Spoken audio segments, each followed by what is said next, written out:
असेल यातला फरक कळणं गरजेचं आहे. वाक्याचा शेवट इकडं असेल असेल असेल असाच झालेला आहे.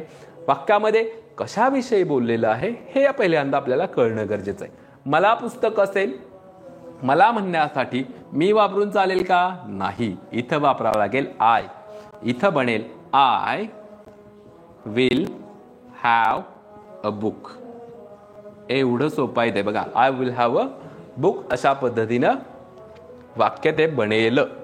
दुसरं बघा, तुला म्हणण्यासाठी इंग्रजीत कोणता शब्द वापरावा लागेल रे आपल्याला?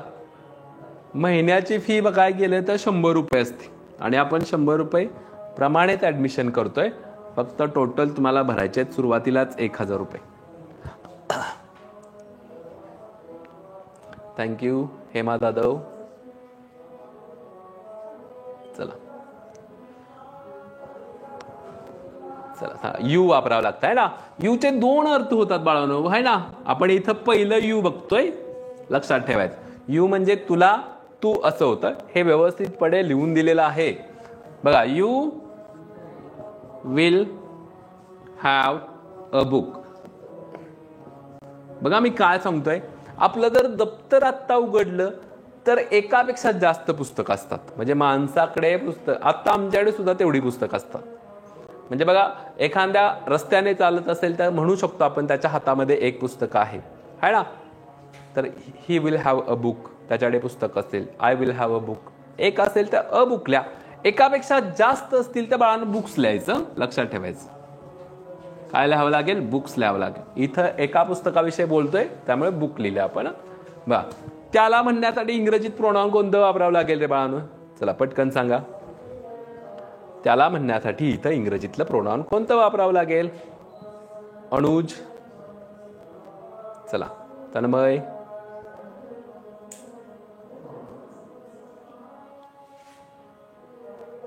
हा त्याला म्हणण्यासाठी ही वापरावं लागेल. हीचे 2 अर्थ होतात. तो हा शब्द पुरुषासाठीच वापरतोय, त्याला हा शब्द सुद्धा पुरुषासाठी वापरतोय. पण इथं आपण सांगतोय त्याच्याकडे काय आहे ते. तो कडे पुस्तक असेल म्हणतो का? नाही म्हणत. इथं आपल्याला जरासं मराठीत बदल करावा लागतो, इंग्रजीत जास्त बदल होत नाही. He will have a book. मग मला सांगा, तिला पुस्तक असेल म्हणण्यासाठी इंग्रजीत काय वापरावं लागेल?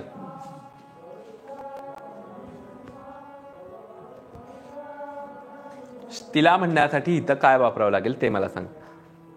तन्मय खोत, लक्ष दे बाळा इकडे. मच्छिंद्र माळी, चला. शिकवलेल्या गोष्टी समजत असतील तर नक्की तुम्ही ॲडव्हान्स बॅचला ॲडमिशन घ्या.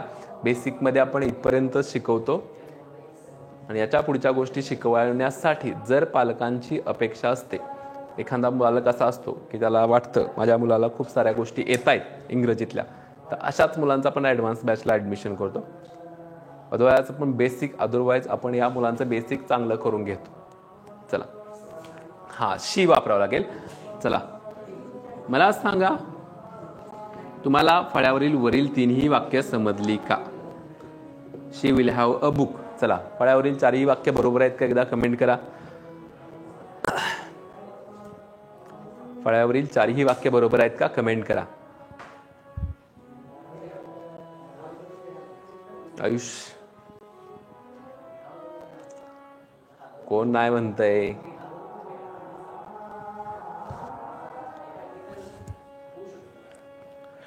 फळ्यावरील 4ही वाक्य बरोबर आहेत का?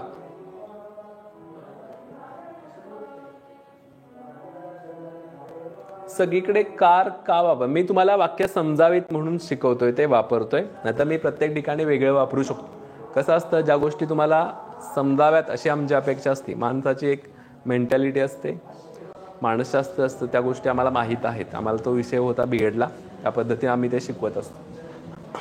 फळ्यावरील 4ही वाक्य बरोबर नाहीत. शेवटचं वाक्य मी मुद्दाम चुकीचं लिहिलंय. शी विल बी अ बुक. बघा मी काय सांगतोय आता, लक्ष द्या व्यवस्थितपणे. शी विल बी अ बुक याचा मराठी अर्थ काय होईल?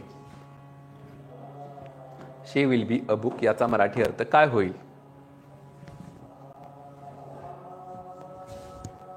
पटकन कमेंट करा आणि मला सांगा. शी विल बी अ बुक याचा मराठी अर्थ काय होईल?